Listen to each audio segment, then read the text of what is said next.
walaupun dengan jumlah penduduk yang besar. Maka sebenarnya mewujudkan ketahanan ekonomi bangsa kita ini harus dilakukan dengan mewujudkan wirausaha dan wirausaha itu harus masuk di satuan-satuan pendidikan, entah itu namanya pokok ataupun mungkin ekstrakurikuler dan segala macamnya. Jadi menanamkan jiwa bahwa mereka itu mentalnya adalah pengusaha, bukan sebagai mental pekerja. Nah, ini sangat berbeda ya. Di mana seorang pengusaha itu kan akan memunculkan inovasi, akan memunculkan kreativitas, dan karena mereka bisa bertahan dengan kreativitas tersebut.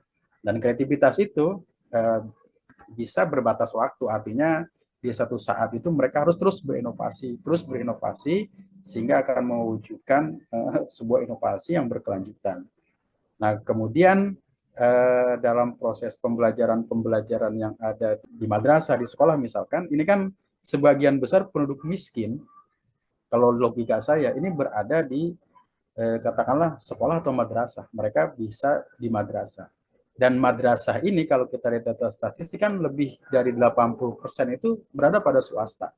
Nah, maka bagaimana keterlibatan sekolah atau keterlibatan madrasah ini dalam mengentaskan kemiskinan yang tentunya harus dilakukan secara intensif, bukan memberikan stimulus berupa uang kemudian dihabiskan, tapi bagaimana mereka bisa menghasilkan sesuatu yang dengannya mereka bisa bertahan. Katakanlah misalkan kita bisa belajar dalam konteks ekonomi dengan Tiongkok misalkan, di mana barang-barang mereka cukup melimpah dan sampai juga ke negara kita. Akhirnya negara kita juga menjadi kalah bersaing. Walaupun komponen-komponen untuk hal tersebut banyak, tetapi perlu kita pahami bagaimana mewujudkan sebenarnya entrepreneur-entrepreneur, orang-orang yang punya jiwa wirausaha yang berbasis pada pendidikan seperti sekolah atau madrasah, karena mengentaskan kemiskinan itu juga harus berjalan lurus dengan pengentasan kebodohan.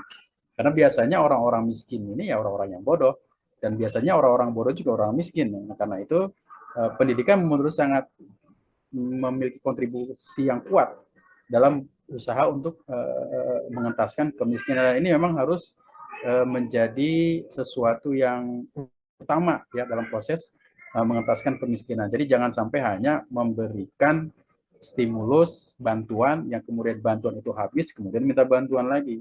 Tapi bagaimana harus membuat sebuah inovasi-inovasi agar masyarakat kita juga terdidik dan memiliki ketahanan dalam bidang ekonomi.